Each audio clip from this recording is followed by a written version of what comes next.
Okay, so we are live tonight and we're continuing our civic education community conversations. And tonight I'm really excited. We have some of the leadership from our public works team. And before we begin to discuss public works, what we're here for, I do want to just take this opportunity and provide folks a bit of an update on a couple of items that have taken place over the last several days.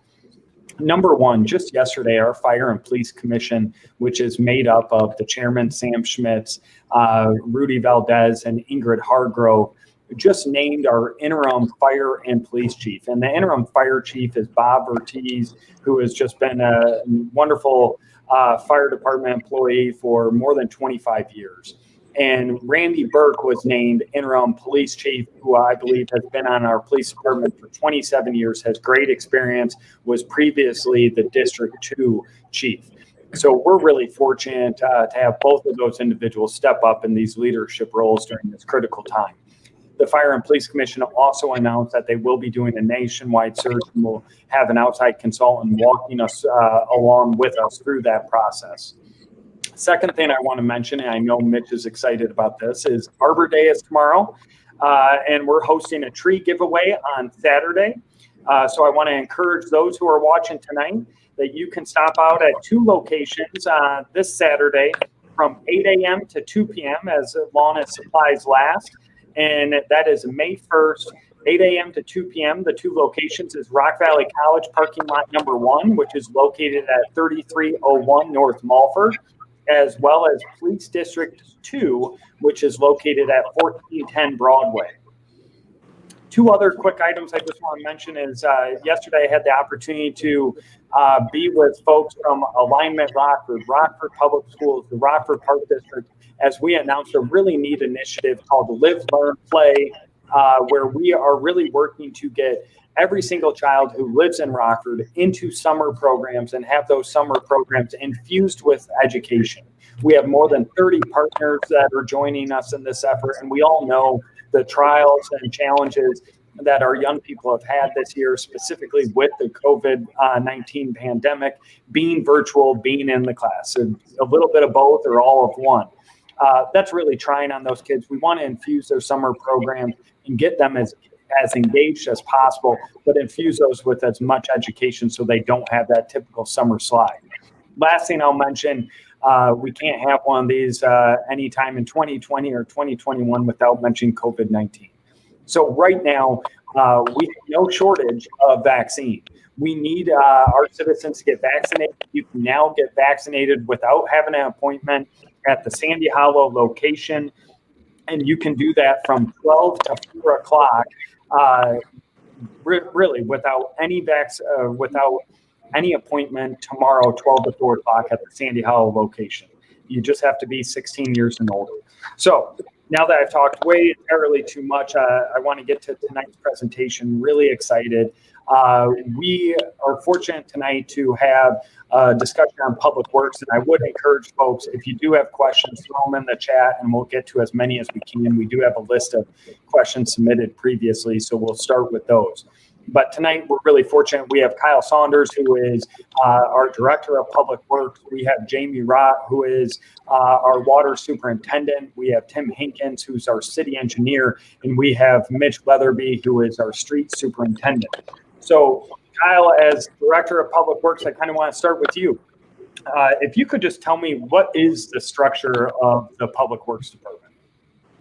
Yeah, thanks, Mayor. And I'm going to try not to get too excited in describing this because I just totally geek out over Public Works. But so in Public Works, we have 3 operating divisions.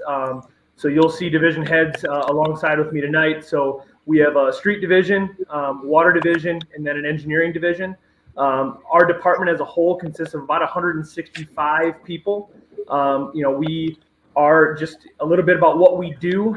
We really feel like we're the keepers of public infrastructure in Rockford and truly are the rails that our city runs on. So these 3 individuals on the call with me tonight, they're very, very dedicated. They've got tremendous teams that they work and lead, and we're really honored to be on the call tonight. Thank you. Awesome. And I do want to just touch on each of you. Just what does your specific segment or department within Public Works do. So, Mitch, let's start with you with the street. Can you talk a little bit about what does your team do?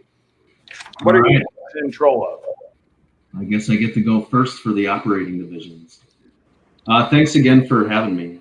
So the street division is really, if you break it down into three big categories, that's going to be our street and forestry sections. This is the crew that's patching potholes, trimming city right-of-way trees that are on the terraces between the curbs and sidewalks, maintaining and cleaning inlets and storm lines, responsible for city street sweeping and snow and ice removal. That's the street section part of the street division. The second big one is the traffic operations. So these are the crews that are out there maintaining the city-owned traffic signals, city-owned stop signs, any signage that's out on the right-of-way, as well as maintaining any city-owned right-of-way lighting fixtures. The other group that's kind of a big piece of the puzzle is our property and facility maintenance division, and also the equipment services division, which maintains all the fleet and equipment for the city. Wow, that's a lot of responsibility. Thanks, Mitch, for the work that you do. Tim, in engineering, the engineering division, what all does that entail? Well, I usually break it down into like four major functions that we do. I think first and foremost, the most important thing that we do is we protect the environment. We have a team that's in charge of regulating all the waters. So when I say waters, the creeks, rivers, ponds within the city of Rockford.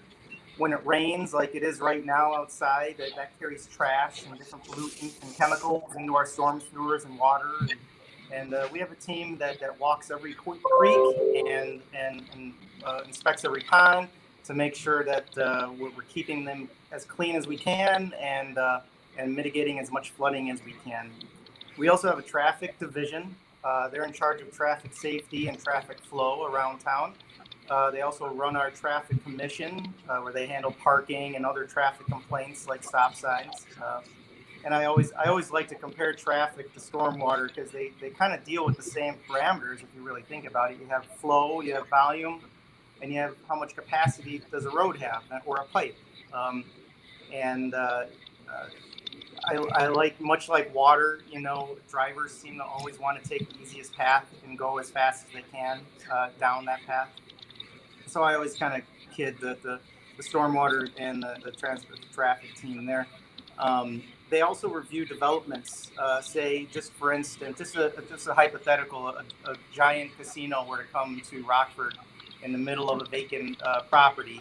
Our team would review the plans to make sure that won't negatively impact or at least it'll be able to accommodate the traffic on our existing roads, and it won't distribute any more stormwater or overload our stormwater system. So that's what that team does. We also administer permits in our right-of-way. So whether it's construction permit or a trash bin or a special event, we want to make sure that everything is going towards our regulations and everything's put back in the way it was before without any damage. And we have a facilities management team that has an inventory of all that stuff. So we know the status of our assets. So, and the final thing that we do is a capital improvement program. Basically, a capital improvement program is a 5-year plan on how we address and improve our infrastructure. When I say infrastructure, I mean roadways, bridges, sidewalks, our stormwater system, bike paths, all that type of thing. We get the revenues the funds we get for that come. The most major source is our 1% sales tax infrastructure, which we are very happy that was supported this past year and for the next 5 years. We also use, and that gets us about $16 million worth of revenue, and then we get about $4 to $5 million worth of state motor fuel tax revenues.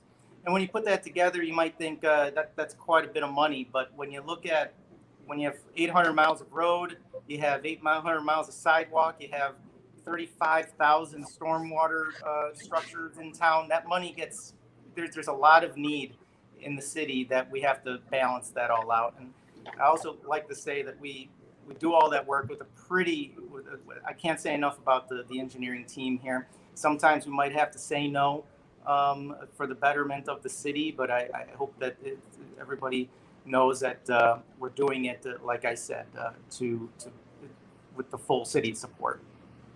Wonderful. Thanks, Tim. And Jamie, you got a huge position, which I think we're all thankful you're in that position. You and maybe Kyle are probably the two people I know who get the most excited about talking about water. So could you talk to us a little bit about the water system we have? Yep. So Rockford Water is the largest municipally owned groundwater utility in Illinois. Our system consists of 26 wells, 25 production facilities, 2 elevated towers, 815 miles of water main, and approximately 52,000 customers. We have 3 operating sections: production, field services, and distribution. Our production section is responsible for maintaining and operating our wells, booster pumps, filters, storage, water treatment equipment, and water quality. In addition, the production section also includes the environmental lab and the city's after-hours call center for water and public works emergencies. Our field service section is responsible for responding to customer service calls, which consists of customer concerns or emergencies relating to the water service or meters, meter reading, installation or replacement of water meters. And finally, our distribution section is responsible for maintaining, repairing, installing water main, water services, hydrants, and valves. One thing to mention too is all of our operating sections have staff available 24/7 for any water emergency that our customers or our system may experience. So Jamie, you touched on that environmental lab. Can you talk a little bit more about that? Like, how many samples are you doing? Is there any work that you do with outside customers?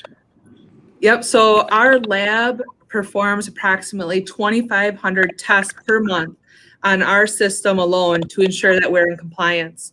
In addition, our lab performs about 500 samples for outside customers.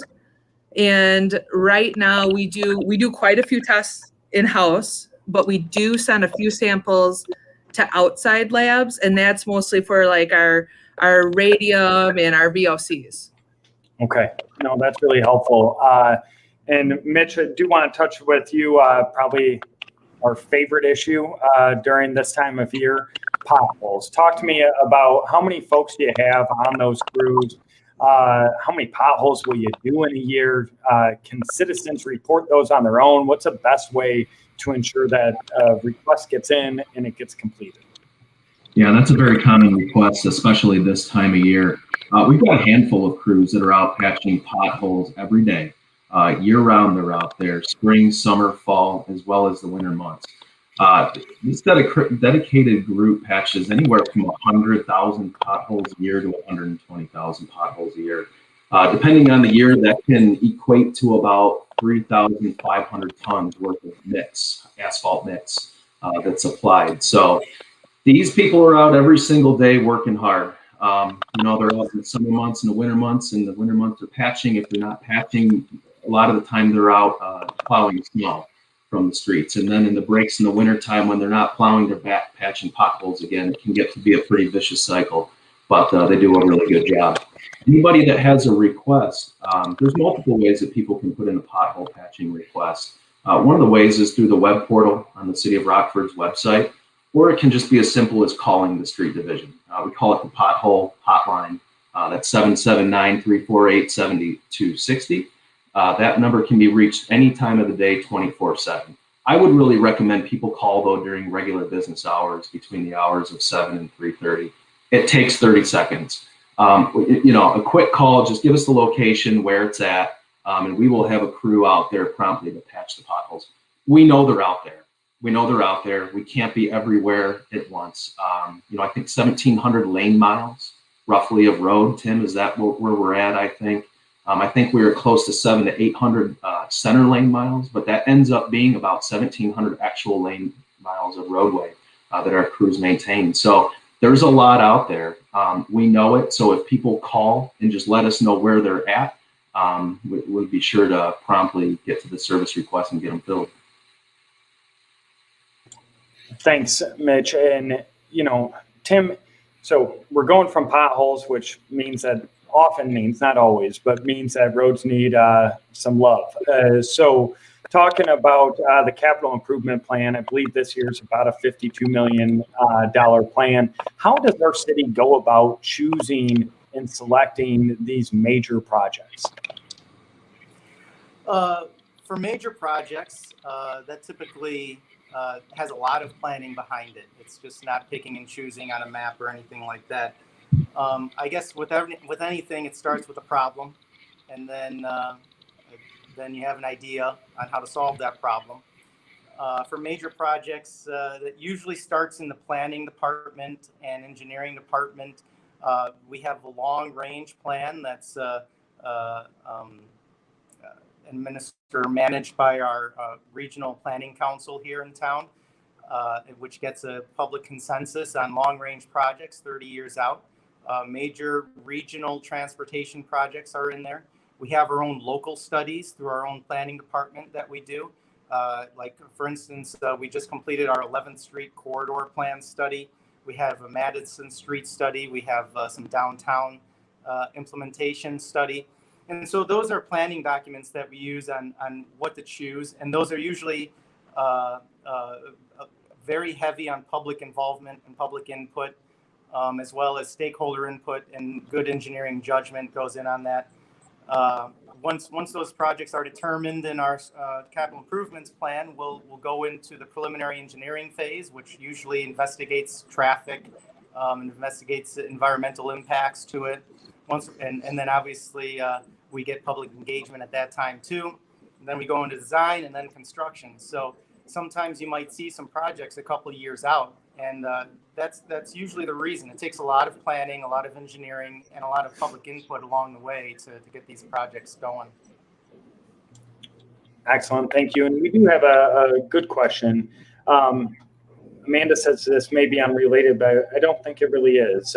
How does a resident go about submitting traffic concerns, such as a request for a stop sign in a neighborhood? And let's say that citizen may be having difficulty getting a hold of their specific alderman. What do you all recommend is the best way to do that? Well, those requests go to the Traffic Commission, which is run by our traffic team within engineering.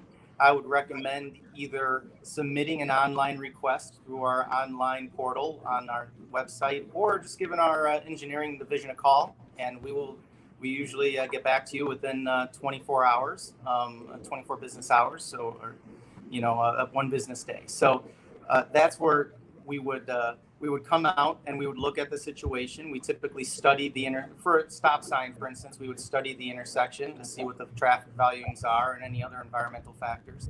Talk with the residents, send out some surveys, and then take it to Traffic Commission. Excellent. And so, Amanda, you can call 779-348-7300 and put in your request. You can also make me aware. Be happy to get that over to the team as well. So, Kyle, couldn't be more proud of the work that you're doing in the Public Works Department and your leadership in Public Works. So first and foremost, thank you for that. What are some of the myths people have about the Public Works Department? Yeah, and that's a really good question. I was actually thinking, kind of reflecting on the opening question in terms of kind of some of our structure. A lot of people mistake a lot of different utilities working in our right of way. Who is who, right? They see a lot of different white trucks. They see a lot of different flashing yellow lights. They see a lot of different people working in our right of way. So a lot of times our teams, they're fixing a main break, they're doing roadway work, and a lot of times they get us mixed up with, say, other utilities in the area like Rock River Water Reclamation District or NICOR. There's so many times that we get calls, hey, I saw your white truck out. My yard needs to get restored. And a lot of times we're digging through all the Julie calls and trying to really identify who is working there. So a lot of times we are mistaken for other utilities working in our right of way. Another really big myth or misconception is when you think public works, you just naturally think kind of maintenance, labor, field work. And thinking back to your question about structure, our department does so much. I think each of these division heads kind of mentioned it, and we really truly are a 24/7, 365 operation. So, I mean, if it's Christmas Eve, if it's Christmas morning, literally, if you call our number, we're going to be there. And there is a huge team behind that response. Certainly, we have maintenance workers, equipment operators, crew leaders. We have water plant operators. There's a long list of different positions of public works. But the really interesting thing is we also have certified public accountants. We have financial analysts. We have chemists. We have mechanics. We have professional engineers. We have a lot of really technical staff as well that support all of our operations. So I know a lot of people just think that, shovel in the ground, but there are a lot of very, very intelligent, professional, labor-intensive positions. Literally, public works, you can do anything. You can be fixing a main break one day and then in a plow truck the next. You could be, surveying a project for improvements and then, participating in our snow operation the next evening. So there's just so many different jobs and so many different things that go into public works. So it's really hard to encapsulate everything that this team does. And Kyle, just to put you on the spot a little bit, and if you don't know these numbers, it's A-okay, and we can post about it. But through the years, specifically probably the last decade and a half, as the city has faced stiffer and stiffer pension issues and concerns and payments, we have had to cut back on staff. And now we have 1/3 less staff than all of our comparable communities. And one of the departments that's just really been decimated is Public Works. How many staff approximately do we have any given day in Public Works? So when we're at full strength, we have 165 members of our public works team. And exactly what you described, when we started really digging into some of our budgeting and some of our operational planning, we identified that when you stack our full-time equivalents or our staffing relative to the lane miles that we maintain, relative to the urban canopy that we're responsible for, relative to the service connections and miles of water main that we have, it is truly impressive to see the sheer volume of work that this team does. And Tim mentioned a little bit about the CIP, thinking that, we're programming tens of millions of dollars, in some cases more than $50 million worth of capital improvements with a team of roughly 26 people. It's really, truly amazing the sheer workload that this team is responsible for. And it's every activity that goes on in the city. When I say that we truly feel we're the rails that the city runs on, you would be very hard-fetched to find an operation, an event, or a thing in the city that Public Works isn't involved in. So, absolutely. So, Jamie, we're hopefully, and we all are hopeful that we're getting into warmer weather and that we stay in warmer weather. I think at this point we start to see some fire hydrants begin to flush. Can you talk about why that's being done? And is there a pattern? Is there a schedule to it? Can citizens know about when that's going to happen? Yep.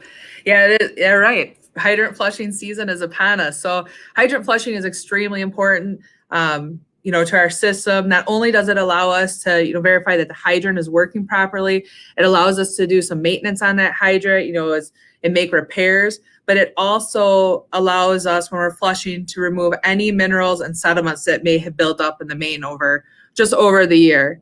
So hydrant flushing, extremely important. There are several different ways that people can be notified. We issue weekly press releases, so that information regarding hydrant flushing is on there. We also post a map on our website, and it shows the locations that we'll be in, that we have been in. So they sort of track that throughout. And then if you go to that map, you can also sign up for direct phone notifications. So there's several different ways that you can be notified.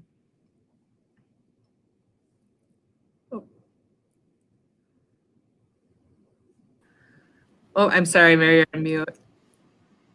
It's like probably made half the people listening incredibly happy that I was on mute, but that's the problem of 2020. So, Jamie, staying with you here for the upcoming capital improvement plan that Tim touched on previously, that incorporates water department. What are those projects that you're excited about?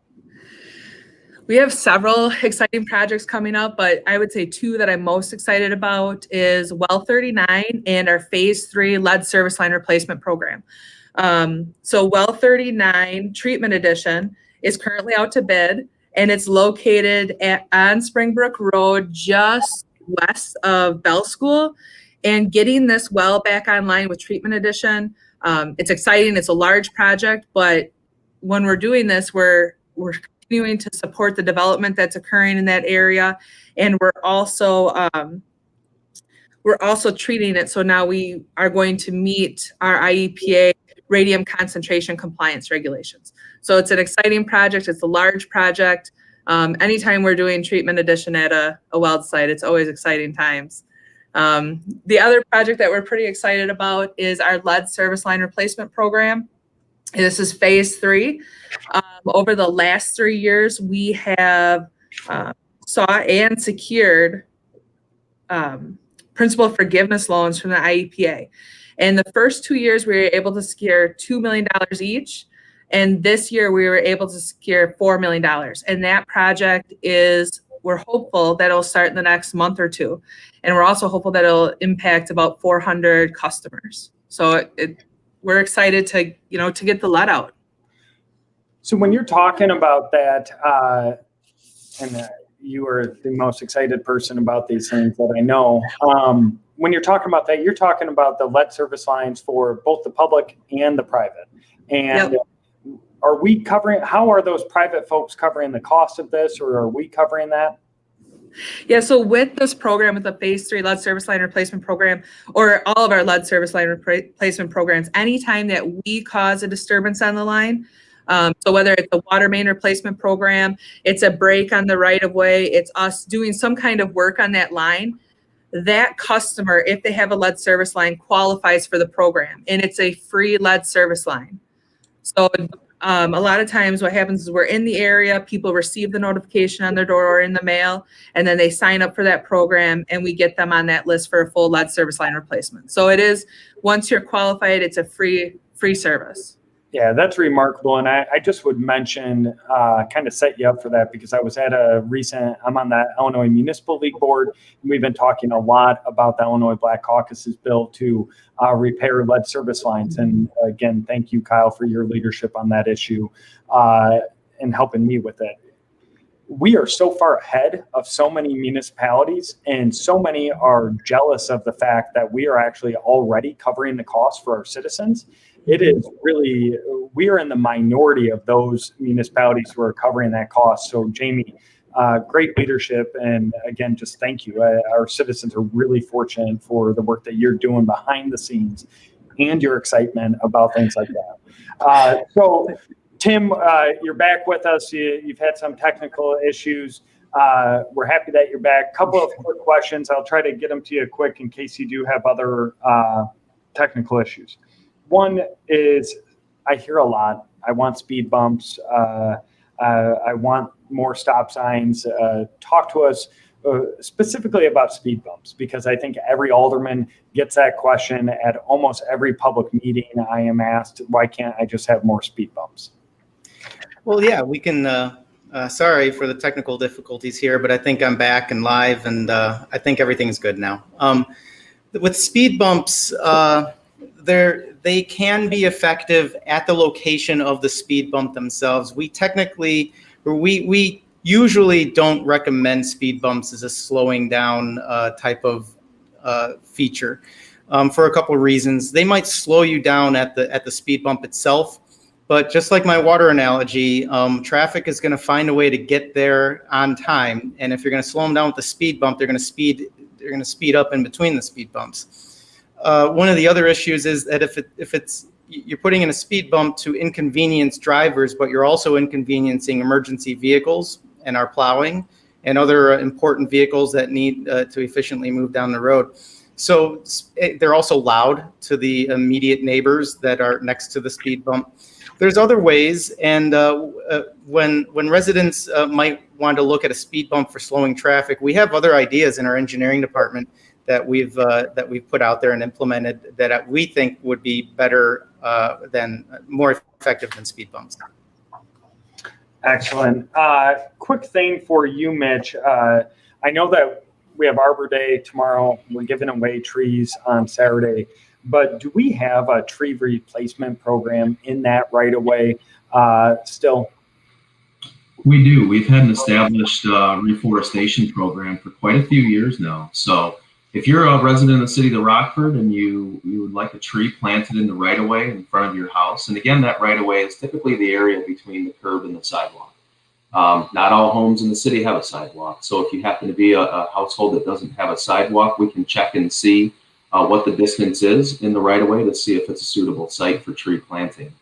Our program, we have a pretty large selection of trees we buy from pretty much local nurseries in the area. We send one of our arborists out to inspect the site and make a recommendation on what size of tree is suitable to the area. And it's free of charge. It's no cost at all to the resident. We'll get you on a list. We'll inspect the site. We'll choose from a selection of trees that we have available at the time to us and add it to the planting list and add mulch to the tree around the base. The only thing the resident has to do is just water the tree. That's all. So we're big proponents of the urban canopy. This program stemmed from the emerald ash borer crisis that came through, started roughly 10 years ago or so.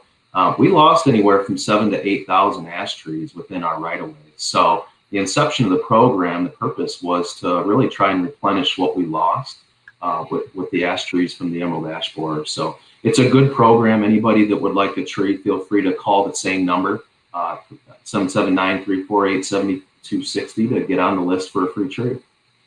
Awesome. So again, you can call the number below to get a free tree. You can also this Saturday go out to District 2 and also Rock Valley College parking lot 1 up until 2 p.m. from 8 a.m. to 2 p.m. to get free trees. We certainly love our name, the Forest City, and want to continue that moniker. So please get out and get those trees.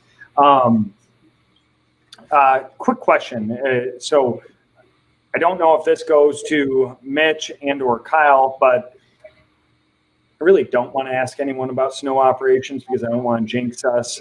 But if you have information that you feel like we need to know about snow operations, I would love that. The second question I have, and it could go to either of you as well, is, and I think it may be more apt for the time that we're in, is there actually a schedule? I hear often, hey, I never knew the street sweeper was going to come down my street. Is there a schedule of that? How often is that done? If one of you could address those. Yeah, I can tackle that. So let's start with street sweeping here. So the street sweeping program is broken down into several categories. There's arterial roadway sweeping. So an arterial roadway is a main road. That's going to be your North Main Street, South Main Street, Mulford, Newburgh, the list goes on. Those are the big streets. They get swept 3 times a year. Then we've got the residential street sweeping program. The residential streets are swept twice a year, once in the spring and once in the fall. There is a schedule. We do change the schedule on a yearly basis so that it's not the same people in the kind of at the beginning and the back of the pack every time. We can't guarantee where they're going to be at any certain time, but they are broken down by route. We do send out a weekly press release that shows what the next routes are going to be for that next week. Those press releases do go out every Thursday. So if a resident is wondering when it's going to happen, they can get on the press distribution list as well as visit the city website when it's posted. That's the best way. The reason that we can't tell people exactly when a sweeper is going to be there, it's really subject to the weather. It's subject to a lot of things. It's a moving operation. We don't want to make a promise that we can't keep. So the best way that we have been able to do it is to come up with a geographic area, a route that we call them. We have 24 routes that cover all of the residentials within the city. And typically they will get anywhere from 2 to 3 routes done in a week or 2, assuming that's good weather. Excellent. Thank you. Quick question, I guess, to you, Kyle. What role does Public Works play in special events? That's a great question. And that's probably one of those functions that not everybody thinks about in terms of Public Works involvement. So in reality, we're kind of the key coordinator. We're the one group that kind of coordinates with all of those involved with special events. So our team in our engineering division, led by our engineering operations manager, they take in special event permits. They work with event organizers. They work to get those approved through city council. And then they're really kind of boots on the ground helping coordinate these events. They could be on site working with the police department, the fire department. They could be working to establish traffic control. They literally are at times on site and they're a part of the event. It's not uncommon that, during an event, something has to change, additional barricades need to come, additional coordination with other vendors and contractors needs to occur. So our engineering team is really actively involved on the front end and kind of managing it. And then our street division kind of picks it up in the field side. So, we have, and we talked about it, we have 24/7 staff. So it's not uncommon on a Friday evening. Mitch's team is dispatching our third shift operation to kind of get our type 3 barricades set up, make sure that event organizer has everything for that next day event. And then a lot of times the event happens, our engineering team monitors it, and then the street team cleans up afterwards. So big events like Stroll on State, the 4th of July parade, Memorial Day parade, these big events that go on in our community, you're going to see a lot of public works staff, actively engaged in making sure those events are a success. Yeah, that's a big one that you mentioned. The 4th of July celebration is a big one that a lot of people don't think about. That the cleanup crew after the event downtown. That's something that our public works staff engage in. They'll come in at roughly 9 o'clock at night, get started at 10 o'clock or so after the fireworks are done, and work until 5 or 6 the following morning, picking up litter off the sidewalks and making sure that the streets are opened up and cleared. It is remarkable. Just there really isn't an initiative, a program, a project that goes on in the city of Rockford that there isn't some aspect of public works intricately involved in. Even when you look at major fires, we're calling on Jamie and Kyle for water pressure and things of that nature. I mean, your team just does so much, and there really is just so few of you. So again, just thanks for all your leadership. 2 more questions. I promised you this would be done in 30 minutes. We're over, but Tim, as heading up the capital improvement plan, what's 1 or 2 projects you're most excited for? Can I do 3? They're all kind of related. Sure. And I always get this question sometimes, and I say, can I do 3? Because I have 3 always at the top of my mind, and they're related because it all deals with our north-south street conversions from one-way traffic to 2-way traffic, and that starts with the Church and Main Street 2-way conversion that we're going to be doing in 2 to 3 years. Then the 6th and 9th Street 2-way conversion, which we're looking to do in 4 to 5 years. And then after that, the 1st and 2nd Street 2-way conversion. These projects are more than just resurfacing roadways. These are really going to transform Rockford, quite honestly, and not just transportation. Back when these roads were built, a lot of people would commute up and down the river. They would go to their jobs along Kishwaukee Street or along the river and the industries, and then go back to work or go back home. Now, with the tollway being out east and the city expanding towards that, we've observed the traffic patterns have stopped going north-south and more dominantly east-west. So you're left with these wide, over-designed runways, barriers in right next to our neighborhoods in our downtown. And so the plan is to convert these to 2-way traffic, push the state routes to outside of the downtown footprint so we can expand the downtown, make travel safer, but the 2-way with the 2-way traffic, and they'll be able to go slower in 2 ways than just the 1-way, and allow the neighborhoods on the east and then the west to access the river with more pedestrian and bicycle facilities. So just a lot of cool engineering that goes behind some of that stuff, and you could read about them more. You can read about plenty of words and narratives to them in our CIP if people want to learn more, or I'm always happy to talk about it. Absolutely, and I would say that, and folks can get the capital improvement plan and years past capital improvement plans, and the amount of work that goes into just developing one of those is really remarkable. And I would say, I think one of many reasons that citizens support the infrastructure dollars every 5 years is for the transparency and the trust and responsibility that our staff has and how they take that so seriously. And I would also add the engagement. We engage citizens in every aspect of that, and that takes a lot of time to get the engagements of citizens, get the engagement of aldermen, then develop this plan and make it work. So just thank you for that leadership. I would also say that 6th 9th Street conversion is also huge. I mean, we have to be honest with folks. It also is a west and east side divider, and that people can look back at history and see why, or think of maybe reasons why that was historically done. But right now, it's also really important as we're seeing Mercy cut back on services on the Rockton campus. Those services and those folks who need those services, often in a very time-sensitive manner, have to get to another hospital. And that's more than likely, and more often than not, Swedish American. And so we can make that a far easier process to get there. So just appreciate the work that you're doing and how you're looking beyond just typical traffic counts. So thank you. Kyle, I'm going to close this with you and kind of ask a little bit of a broader question of you. Are there any really cool innovations, anything that you believe Public Works is working on that we all should know about?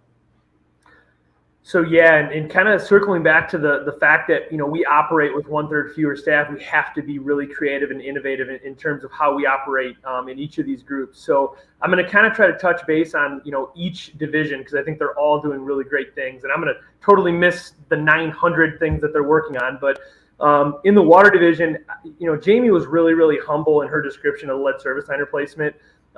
Mary, you hit on it. I mean, we started this back in 2016 with Jamie's leadership, while everybody else was really arguing on whose problem it was. We dug into that right away.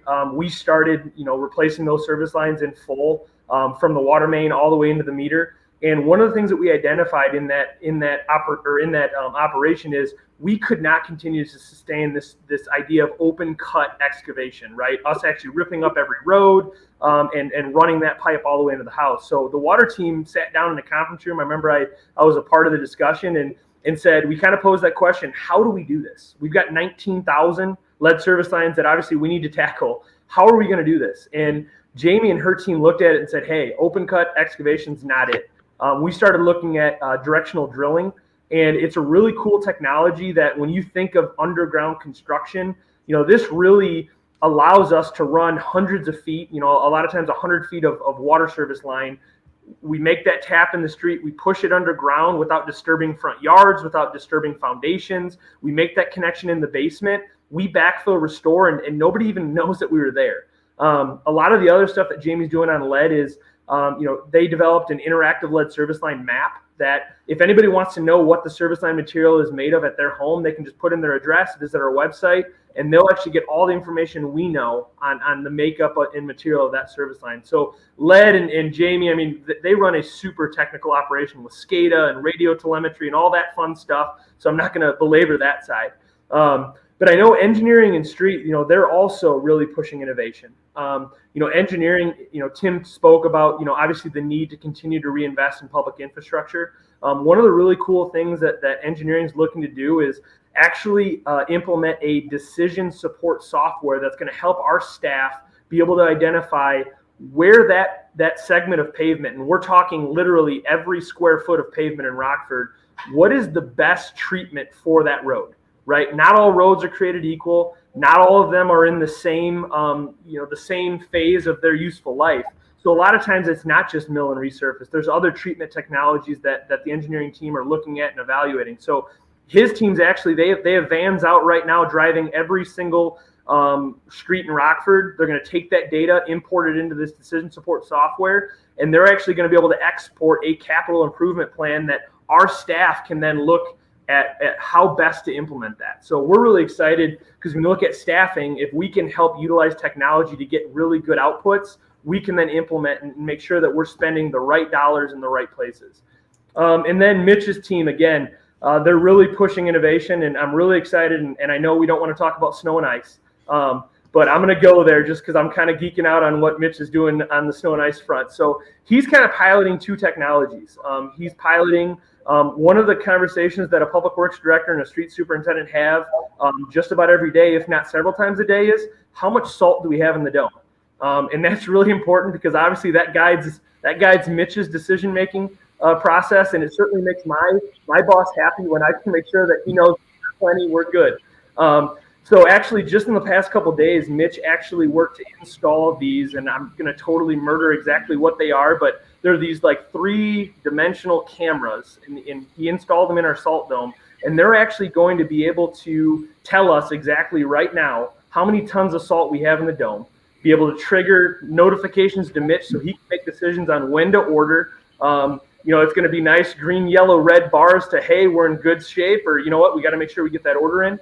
And another really cool thing that Mitch is doing is kind of implementing a thought of how can we best gauge salt usage, fuel economy, gauge how our trucks are performing while they're in a snow and ice operation. So we're kind of gauging how we can best communicate with our plow trucks while they're out en route. So really cool part about that is you think, okay, great, I want to know the fuel economy on a truck, but what's really cool about being able to have that direct connection with our fleet while they're out plowing, our mechanics can actually gauge when that truck's going to come into the garage for service.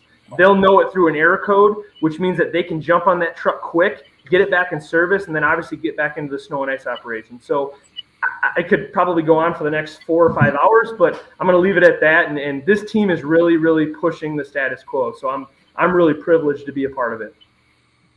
Absolutely. So just want to say thank you to each of you. Kyle, just thanks for your leadership of the entire department. I think you look at the division leads, you, Kyle, I think we probably have one of the youngest, brightest, hardest working, and most thoughtful public works team, and how you're always trying to push that envelope to make sure that we are delivering what we need to and what our citizens deserve. And just thank you for pushing us here in the administration to try to new things. The thing that always impresses me is you guys always have our citizens in mind, and you always are, like I said, trying to push that envelope, make sure that not only are you fulfilling requests, but that you're doing it in an expeditious manner. And I'm fortunate to be mayor of the city, and really fortunate to have you guys for all the amazing work that you do, especially how short-staffed you are. I know each of you do the job of about 10 different folks. So just thank you, and appreciate you taking some time this evening away from your families to be with me and to share some of the great work that Public Works team's doing. So thank you. Thank you. Thanks for